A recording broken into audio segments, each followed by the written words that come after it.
आज सुबह की सारी बड़ी अपडेट सबसे पहले सबसे बड़ी अपडेट आपको बताएंगे। कांग्रेस पार्टी आम आदमी पार्टी ने मिलकर लड़ा चुनाव, लेकिन कांग्रेस ने 2 सीटों पर बीजेपी को दी है शिकस्त और आम आदमी पार्टी को मिल गई है हार। बताएंगे कौन से चुनाव से जुड़ी बड़ी अपडेट है दोस्तों, इसी के साथ में चलेंगे एक और बड़ी खबर की तरफ, जहां पर दिल्ली में पहुंचे हैं अरविंद केजरीवाल के साथ रैली करने के लिए अखिलेश यादव। बताएंगे क्या बड़े ऐलान किए गए हैं दोस्तों, और कांग्रेस पार्टी के ऑफिशियल चैनल से कहा गया है कि आरएसएस पर लगेगा बैन। बताएंगे क्या कुछ कहा गया है दोस्तों, एक एक करके चलेंगे आज की सारी बड़ी अपडेट की तरफ। लेकिन उससे पहले अगर आप भी मानते हैं कि दिल्ली में भाजपा का दूर तक कोई भी हवा नहीं लगने वाली है दोस्तों, तो इस वीडियो को लाइक करके लाल बटन दबाकर चैनल को सब्सक्राइब करके बेल आइकन दबाकर कमेंट बॉक्स में दिल्ली कहे दिल से इंडिया फिर से लिखकर जरूर बता के चलते हैं। सबसे पहले सबसे बिग ब्रेकिंग न्यूज अपडेट की तरफ दोस्तों, जहां पर चंडीगढ़ के नगर निगम के चुनाव कराने को लेकर सुप्रीम कोर्ट ने रिटायर्ड जज को नियुक्त कर दिया था। रिटायर्ड जज के नेतृत्व में उनके देख रेख में यह पूरा चुनाव कराया गया। जब रिटायर्ड जज बैठे हुए थे दोस्तों, तब वोटिंग कराई गई और इस दौरान कुछ ऐसा नजारा देखने को मिला। इससे लग रहा है कि शायद भारतीय जनता पार्टी को हराने के लिए देश भर की पार्टियों को कांग्रेस पार्टी की जरूरत पड़ेगी दोस्तों। कारण यह है कि 3 सीटों पर वोट डाले गए और कांग्रेस पार्टी आम आदमी पार्टी ने समझौता कर लिया था। दोनों ने मिलकर फैसला लिया था कि दोनों एक दूसरे के उम्मीदवार को सपोर्ट करेंगे और मेयर से लेकर डिप्टी मेयर और सीनियर डिप्टी मेयर एक ही पार्टी से बन जाएंगे, एक ही गठबंधन से बन जाएंगे। यानी आम आदमी पार्टी का मेयर बन जाता और कांग्रेस पार्टी का सीनियर डिप्टी मेयर और डिप्टी मेयर बनने वाला था दोस्तों। लेकिन जब वोट डाले गए तब अलग तरीके का नजारा देखने को मिला। शायद भारतीय जनता पार्टी ने आम आदमी पार्टी के लोगों को खरीद लिया था, जिसके कारण वोट के समय में आम आदमी पार्टी और कांग्रेस पार्टी को मिलाकर 19 वोट होने चाहिए थे उनके टोटल, लेकिन उल्टा भारतीय जनता पार्टी के 16 से 19 वोट हो गए और कांग्रेस पार्टी आम आदमी पार्टी के गठबंधन को टोटल मिलाकर मात्र 17 वोट मिले हैं दोस्तों। यानी आप देखेंगे तो ऐसा लग रहा है कि आम आदमी पार्टी के 2 पार्षदों ने पलटी मारी है और भारतीय जनता पार्टी के नेता को मेयर बनवा दिया है। इसके बाद 2 और पोस्ट को लेकर चुनाव कराए गए, एक डिप्टी मेयर के पोस्ट को लेकर, एक सीनियर डिप्टी मेयर के पोस्ट को लेकर। यहां पर दोनों सीटें कांग्रेस पार्टी ने इंडिया अलायंस के तहत 19-17 से जीत ली है दोस्तों। यानी कांग्रेस पार्टी के दोनों candidate Jasbir Singh Bunty senior deputy mayor बन गए हैं और तरुणा मेहता डिप्टी मेयर बन गई है। यानी 2 सीटें कांग्रेस पार्टी और एक भारतीय जनता पार्टी के खाते में गई है। कुल मिलाकर दोस्तों आम आदमी पार्टी के लोगों को समझ में नहीं आ रहा कि आखिर हुआ क्या, लेकिन कांग्रेस पार्टी को जो 2 सीटें दी गई थी लड़ने के लिए, दोनों सीटें कांग्रेस पार्टी ने निकाल ली है। आपको क्या लगता है दोस्तों, पूरे मामले पर राय जरूर लिखकर बताएगा। चलते हैं एक और बड़ी अपडेट की तरफ, जहां पर आरएसएस पर बैन लगना चाहिए कांग्रेस पार्टी ने इसके 7 बड़े कारण बताए सोशल मीडिया पर। कांग्रेस पार्टी के मेन सोशल मीडिया हैंडल से कहा गया कि आरएसएस पर बैन लगना चाहिए। 30 जनवरी 2025 यानी बीते दिन जब महात्मा गांधी की हत्या का शोक मनाया गया और नाथूराम गोडसे के ऊपर लानत भेजी गई दोस्तों, तब आरएसएस पर बैन लगाने की मांग करते हुए कांग्रेस पार्टी ने कहा कि 7 बड़े कारण है जिसके लिए हमको आरएसएस को बैन करना चाहिए। संविधान विरोधी सोच है आरएसएस वालों की, दूसरा आरक्षण विरोधी इनकी विचारधारा है, शिक्षा बजट में कटौती ये लोग करते हैं, महिला विरोधी इनकी मानसिकता है, राष्ट्रीय प्रतीकों का अपमान करते हैं, अल्पसंख्यकों पर हिंसा और संस्थानों पर कब्जा करते हैं। इसीलिए आरएसएस पर बैन लगना चाहिए। अगर आप भी मानते हैं कि एकदम सही डिमांड की जा रही है तो अपनी राय जरूर लिखकर बताएगा दोस्तों। इसके साथ में दिल्ली की जान से खेलने वालों को आम आदमी पार्टी ने चुनौती दी है। आम आदमी पार्टी के नेता Arvind Kejriwal election commission of India को करारा जवाब देने के लिए अपने साथ में यमुना के गंदे पानी को 4 बोतल में भरकर ले आए। दिल्ली वालों की जान के साथ बीजेपी के लोग समझौता कर रहे हैं। अरविंद केजरीवाल ने कहा कि हमारे एमपी राज्यसभा के सांसद संजय सिंह 7 ppm वाले यानी जहरीला पानी जो यमुना में लगातार बहाया जा रहा है हरियाणा के द्वारा, उस पानी को ले जाकर बीजेपी के नेता अमित शाह, वीरेंद्र सचदेवा, नायब सैनी और राहुल गांधी सभी को सौंप दिया जाएगा। इन नेताओं से कहा जाएगा कि अगर इनको लगता है कि ये पानी जहरीला नहीं है तो फिर इसको पीकर दिखाए। कुल मिलाकर दोस्तों संजय सिंह को अब इनके घरों पर भेजा जाएगा। कुल मिलाकर अरविंद केजरीवाल अब इस पूरे मामले पर फ्रंट फुट पर आकर खेलने की कोशिश करें, क्योंकि उनको इलेक्शन कमीशन ऑफ इंडिया के द्वारा पहले बीते 2 दिन पहले 8 बजे तक का नोटिस दिया गया था दोस्तों। फिर जवाब सही से नहीं मिला तो फिर कल तक उनको जवाब देना पड़ेगा। देखते हैं अरविंद केजरीवाल के द्वारा कौन कौन से सबूत दिए जाएंगे। जो भी जानकारी इससे जुड़ी आती रहेगी आप तक लगातार पहुंचाते रहेंगे। साथ साथ दिल्ली के पूर्व मुख्यमंत्री अरविंद केजरीवाल ने यमुना नदी के पानी में जहर घोलने के आरोप पर चुनाव आयोग के खिलाफ जोरदार निशाना साधा दोस्तों। उन्होंने चुनाव आयोग के द्वारा उनके ऊपर आरोपों को नकारने के बाद निशाना साधा है। अरविंद केजरीवाल ने चुनाव आयोग पर राजनीति करने का आरोप लगाया है दोस्तों। उन्होंने कहा है कि मुख्य चुनाव आयुक्त राजीव कुमार रिटायरमेंट के बाद किसी पोस्ट को चाहते हैं, यानी कोई बड़ा पोस्ट उनको मिल जाए, इसलिए काम कर रहे हैं। चुनाव आयोग पर आरोप लगाते हुए केजरीवाल ने एक प्रेस कॉन्फ्रेंस करते हुए आरोप लगाया कि वो दिल्ली में हो रहे पैसों के वितरण और कंबल बांटने को देख नहीं पा रहे हैं। उनका कहना था कि चुनाव आयोग राजनीति कर रहा है, राजीव कुमार को रिटायरमेंट के बाद नौकरी चाहिए, इसीलिए बीजेपी की तरफ से मिलकर खेल रहे हैं। साथ साथ मैं चुनाव आयोग से विनम्रता से कहना चाहता हूं कि वे दिल्ली में खुलेआम पैसे बांटे जाने को देख नहीं पा रहे तो फिर रिटायरमेंट का प्लान बना रहे हैं क्या, ये सवाल है दोस्तों। कुल मिलाकर राजीव कुमार के द्वारा अगर कोई कार्रवाई नहीं की जाएगी तो ये गंभीर सवाल जरूर खड़े किए जाएंगे। आपकी क्या राय है अरविंद केजरीवाल के इन सवालों पर लिखकर जरूर बताएगा दोस्तों। साथ साथ आम आदमी पार्टी ने दावा किया है कि चुनाव आयोग की एक टीम पंजाब के मुख्यमंत्री भगवंत मान के दिल्ली स्थित कपूरथला घर पर पहुंची, उनके आवास पर छापेमारी करने के लिए पहुंची दोस्तों। भारतीय चुनाव आयोग ने साफ कर दिया है कि भगवंत मान के दिल्ली स्थित आवास पर कोई छापेमारी नहीं की गई है। पूरे मामले को लेकर राजनीतिक गलियारों में भूचाल मचा हुआ है। आरोप प्रत्यारोप का दौर लगातार जारी है दोस्तों। फिलहाल मामला साफ नहीं हो पाया है। रिटर्निंग ऑफिसर ओपी पांडे ने बताया है कि उन्हें पैसा बांटने की शिकायत मिली थी। 100 मिनट में शिकायत का निपटारा करना होता है, इसलिए टीम जांच के लिए उनके घर पर पहुंच गई, जिसे अंदर नहीं नहीं जाने दिया गया। उन्होंने कहा कि पैसा बांटने की शिकायत सी विजिल ऐप पर मिली थी। अगर दोस्तों पैसा बांटने का आरोप लगाकर नरेंद्र मोदी के खिलाफ आरोप लगाकर मामला दर्ज करवा दिया जाए तो क्या इलेक्शन कमीशन वाले 100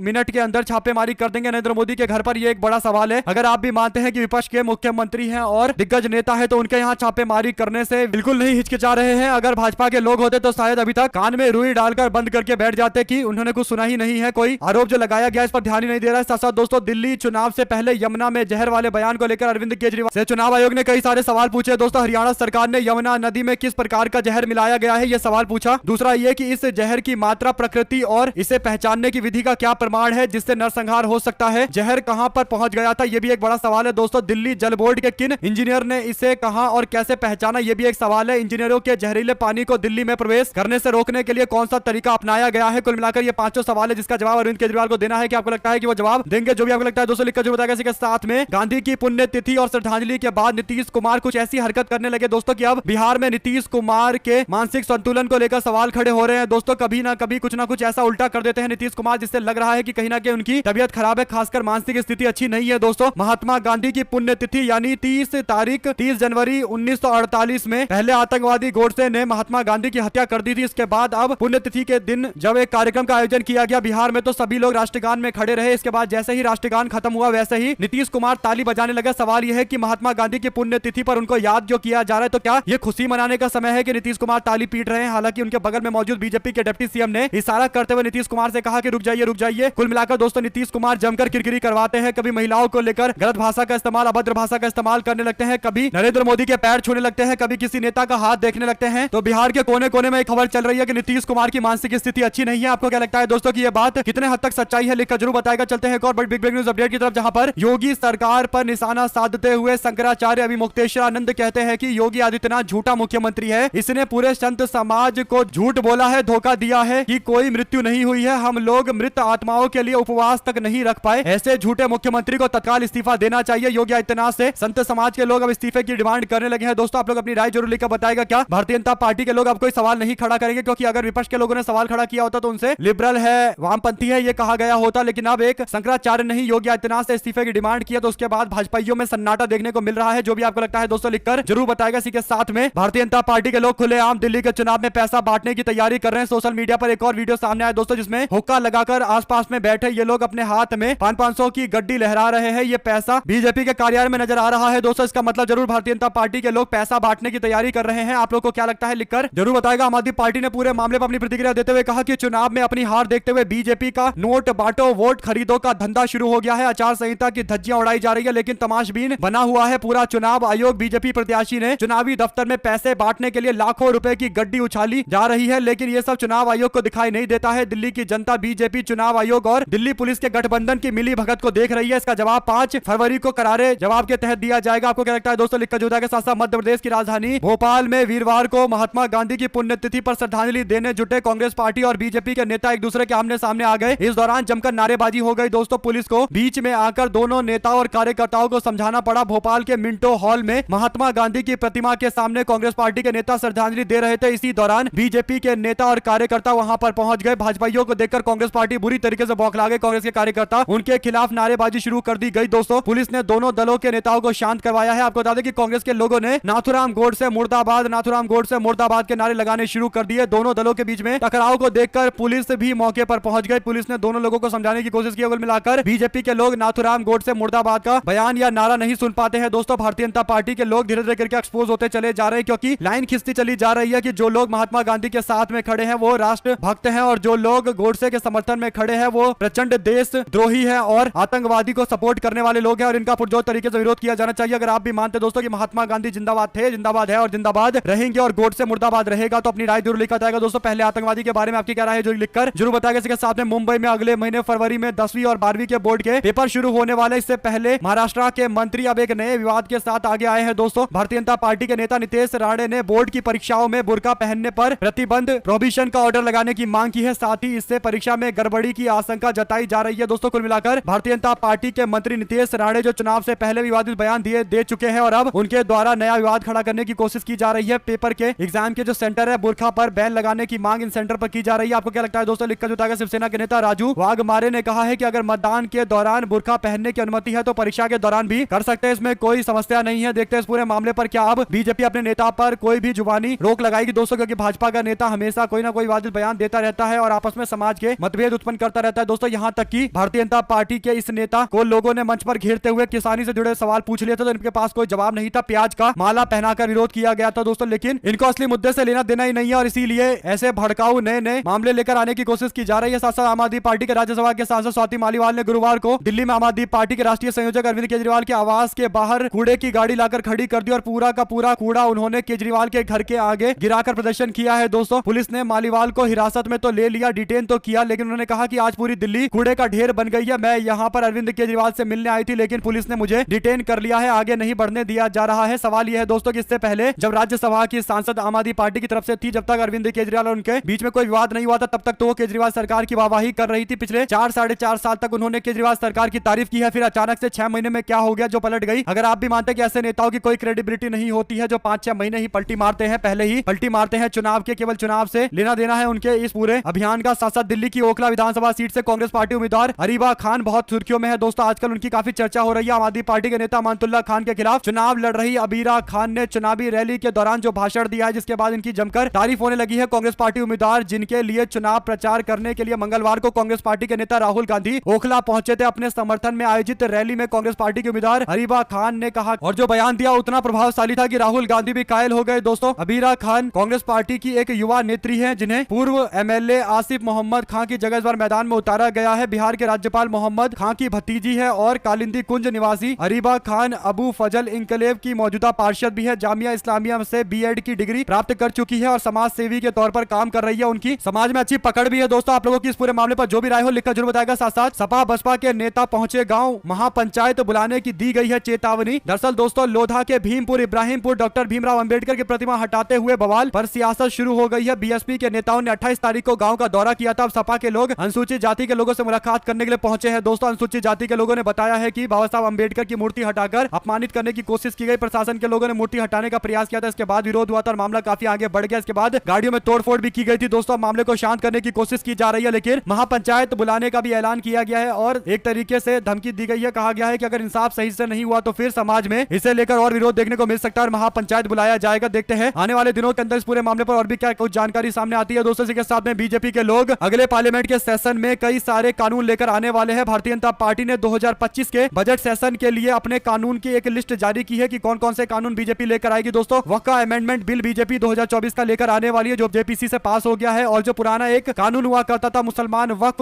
उसे रिपील कर दिया जाएगा, खत्म कर दिया जाएगा। और इसके बाद protection of interest of aircraft object bill 2025 लाया जाएगा दोस्तों। और जो एक कंट्रोवर्शियल बिल हो सकता है वो है the immigration and foreign bill, जिसे आईएफबी बिल कहा जा रहा है, यानी एक तरीके से दूसरे देश से भारत में आने वाले लोगों के खिलाफ ये कानून होगा दोस्तों। क्या ये एनआरसी टाइप कोई कानून है? हालांकि इस बारे में कोई डिटेल में जानकारी तो नहीं दी गई है। आप लोगों को क्या लगता है लिखकर जरूर बताएगा। साथ साथ दिल्ली चुनाव के मद्देनजर आम आदमी पार्टी का धुआंधार जनसभा चल रहा है। बुधवार को अरविंद केजरीवाल बादली में एक रैली को संबोधित कर रहे थे, जहां पर उनको कांग्रेस पार्टी के नारे सुनाए दिए जाने लगे। केजरीवाल ने अपने मंच से कहा कि 2-4 लोग आकर यहां पर कांग्रेस के नारे लगा रहे, इससे कुछ नहीं होने वाला है। अरविंद केजरीवाल ने अपने भाषण के दौरान कांग्रेस पार्टी की जगह आम आदमी पार्टी को वोट देने की अपील की है दोस्तों। उन्होंने कहा है कि अगर भारतीय जनता पार्टी को हराना है तो वोटों को डिवाइड नहीं होने देना है। कांग्रेस पार्टी इस बार दिल्ली के चुनाव में लड़ाई में नहीं है। अरविंद केजरीवाल के इन दावों पर आपकी क्या राय है दोस्तों? लिखकर जरूर बताएगा। इसी के साथ में मुंबई में अजित पवार के नेतृत्व वाली राष्ट्रवादी कांग्रेस पार्टी के नेता और महाराष्ट्र सरकार के मंत्री धनंजय मुंडे अपने गृह जिले बीड के मासाजोग गांव के सरपंच संतोष देशमुख के अपहरण हत्या के बाद आलोचना का सामना कर रहे हैं दोस्तों। उनके एक साथी पर आरोप लगा है संतोष देशमुख की हत्या करने का, पैसा वसूलने का, और इसके लिए धनंजय मुंडे के करीबी नेता को गिरफ्तार भी किया गया था दोस्तों। अब जब गिरफ्तारी सब कुछ हो गया है तो फिर धनंजय मुंडे से इस्तीफे की मांग की जा रही है। लोग कह रहे हैं कि उनका करीबी नेता जेल के सलाखों के पीछे तो जरूर चला गया है, लेकिन अगर धनंजय मुंडे के पास मंत्री होने की पावर रहेगी तो ये जरूर चीजों को मैनिपुलेट करने की कोशिश करेंगे और अपने करीबी नेता को छुड़ाने के सारे प्रयास करेंगे। आपको क्या लगता है दोस्तों, क्या धनंजय मुंडे को तत्काल इस्तीफा देना चाहिए? इसी के साथ में कांग्रेस पार्टी को दिल्ली में एक और बड़ी सफलता इसलिए मिली है क्योंकि भारत के फेमस क्रिकेटर और रिटायर्ड क्रिकेटर वीरेंद्र सहवाग हरियाणा के बाद अब दिल्ली में कांग्रेस पार्टी के लिए प्रचार करते नजर आएंगे दोस्तों। कांग्रेस पार्टी के लिए दिल्ली देहात के क्षेत्रों में उनके खासकर बड़े रैली करवाए जा सकते हैं क्योंकि जाट समाज से आते हैं वीरेंद्र सहवाग और उनके प्रचार से हो सकता है कि कुछ सीटों पर समीकरण पलट भी जाए। आप लोगों को क्या लगता है दोस्तों, लिखकर जरूर बताएगा। इसी के साथ में राहुल गांधी ने केजरीवाल पर निशाना साधते हुए कहा कि अरविंद केजरीवाल और नरेंद्र मोदी में ज्यादा फर्क नहीं है। केजरीवाल नरेंद्र मोदी जी का सोफिस्टिकेटेड वर्जन है, यानी एक नायाब तरीके का वर्जन है। नरेंद्र मोदी का अरविंद केजरीवाल दोनों एक ही जैसे हैं, दोनों खोखली बातें करते हैं, दोनों एक पर एक झूठ बोलते बोलते हैं दोनों आरक्षण और दलित विरोधी है, दोनों बहुजन भागीदारी नहीं चाहते हैं, दोनों सत्ता की शक्ति बस अपने हाथों में रखना चाहते हैं। अरविंद केजरीवाल की ओर से कही गई इन बातों पर आपकी क्या राय है दोस्तों, लिखकर जरूर बताइएगा, क्योंकि अब अरविंद केजरीवाल की पार्टी भी एग्रेसिव नजर आने वाली है। साथ साथ कांग्रेस के वरिष्ठ नेता पी चिदम्बरम ने दावा किया है कि देश की अर्थव्यवस्था लगातार सुस्ती होती चली जा रही है, लेकिन सरकार स्थिति को संभालने की जगह केवल झूठे दावे करके अपनी पीठ थपथपा रही है। उन्होंने दिल्ली में एक प्रेस कॉन्फ्रेंस करते हुए कहा कि अभी जो प्रेजेंट की स्थिति है उसमें रोजगार सृजन नहीं हो पा रहा है, रोजगार नहीं आ पा रहे हैं, क्रिएट नहीं हो पा रहा, महंगाई बढ़ रही है और व्यापक स्तर पर आर्थिक असमानता है, इनकम इनइक्वालिटी सबसे बड़ी चुनौती है भारत के लिए, लेकिन इस पर नरेंद्र मोदी और बीजेपी के सरकार का कोई फोकस नहीं है। आपको क्या लगता है दोस्तों, पी चिदम्बरम ने क्या एकदम 100% सही बात कही है? क्योंकि सबको पता है कि देश की इकोनॉमी ट्रिपल करती चली जा रही है, खराब होती चली जा रही है, लेकिन मोदी शाह जैसे भाजपा के नेताओं का इस पर कोई ध्यान नहीं है। चलते हैं एक और बिग न्यूज अपडेट की तरफ, जहां पर महाकुंभ में हुए भगदड़ के मामले को लेकर संजय निषाद बोले, कहा हादसे के लिए योगी और मोदी सरकार दोनों जिम्मेदार है, क्योंकि इन दोनों ने मिलकर वीआईपी कल्चर को प्रमोट किया हुआ है, जनता का कोई ख्याल इन लोगों ने नहीं रखा। शिवसेना यूबीटी के नेता संजय राउत ने प्रेस कॉन्फ्रेंस करते हुए कहा कि महाकुंभ 144 वर्ष के बाद आया है, यह एक पवित्र संयोग है। सरकार और प्रशासन को पता था कि महाकुंभ में भीड़ होने वाली है, वे बताते थे कि 10 से 20 करोड़ लोग आएंगे। ये आंकड़े बताकर इन्होंने महाकुंभ की राजनीतिक मार्केटिंग शुरू कर दी। जो हुआ कल वो राजनीतिक हादसा था, इसके लिए राजनेता नरेंद्र मोदी और योगी आदित्यनाथ को वीआईपी कल्चर का हिस्सा होने के कारण पूरी जिम्मेदारी लेनी चाहिए और जनता से माफी मांगनी चाहिए। कुल मिलाकर दोस्तों माफी तो बहुत कम है, लेकिन बीजेपी के लोग माफी मांगने को भी तैयार नजर नहीं आते हैं। जो भी आपको लगता है लिखकर जरूर आएगा। इसी के साथ में महाकुंभ में फिर एक बार बदतमीजी की गई है दोस्तों। कई सारी ऐसी तस्वीरें आ रही है जहां पर पहले कभी मीडिया वालों को थप्पड़ मारते हुए पुलिस के लोग नजर आते हैं और उसके बाद अब लोग अपना खाना बनाकर महाकुंभ में रह रहे थे, तो अब उनके खाने में रेत डालकर खाने को बर्बाद किया। एक पुलिस वाले ने सोशल मीडिया पर वीडियो है वायरल। अखिलेश यादव ने कहा कि यह दुर्भाग्यपूर्ण है कि लोग महाकुंभ में फंसे लोगों के लिए जो भोजन पानी की व्यवस्था कर रहे हैं, उनके सद प्रयासों सही प्रयासों पर राजनीतिक विद्वेषता के कारण मट्टी डाली जा रही है। अखिलेश यादव की ओर से दिए गए इस बयान पर आपकी क्या राय है दोस्तों। साथ साथ अशोक कुमार पांडे बोले, कहा भूखों को खुद खाना खिला देते प्रशासन के लोग, यानी यही खाना खिला देते तो लोग कहते कम से कम चलो प्रशासन के लोग ही खाना बांट रहे हैं तो इन्होंने ही कुछ इंतजाम किया होगा, लेकिन प्रशासन के लोगों ने राख उठाकर खाने में डालकर खाने को बर्बाद कर दिया दोस्तों। और ये बहुत सारा खाना था, कई लोग बल्कि सैकड़ों लोग ये खाना खा सकते थे, इस लेवल की बदतमीजी की है उत्तर प्रदेश की महाकुंभ में आयोजन में लगे पुलिस वालों ने। दोस्तों आपकी क्या राय है पूरे मामले पर लिखकर जरूर बताएगा। साथ साथ 8 तारीख को रिजल्ट आएंगे दिल्ली के, लेकिन उससे पहले 5 तारीख को वोट डाले जाएंगे और अब सट्टा बाजार किस और निशाना साध रहा है, किस और उनके संकेत हैं, इसे लेकर अब चर्चाएं तेज हो गई है दोस्तों। जो जानकारी अब मीडिया में सामने आ रही है उसके अनुसार आम आदमी पार्टी 41 के आसपास सीटें जीतने की स्थिति में अभी भी लगातार बने हुए हैं, यानी तमाम सप्ताह में आम आदमी पार्टी का ग्राफ लगातार बढ़ता चला जा रहा है। ज्यादा से ज्यादा वीडियो को शेयर कीजिएगा दोस्तों। भारतीय जनता पार्टी को 31 सीटें तक मिल सकती है। आपको क्या लगता है, क्या ये गलत आंकड़े मीडिया में दिखाए जा रहे हैं या फिर हवा वाकई इसी और बह रही है? साथ साथ दिल्ली के विधानसभा चुनाव में सत्तारूढ़ आम आदमी पार्टी और भारतीय जनता पार्टी के बीच में सीधा मुकाबला देखने को मिल रहा है। दोनों पार्टी यमुना के मुद्दे को लेकर एक दूसरे पर हमलावर है दोस्तों। दिल्ली के मुख्यमंत्री आतिशी ने हरियाणा के मुख्यमंत्री नायब सिंह सैनी के यमुना का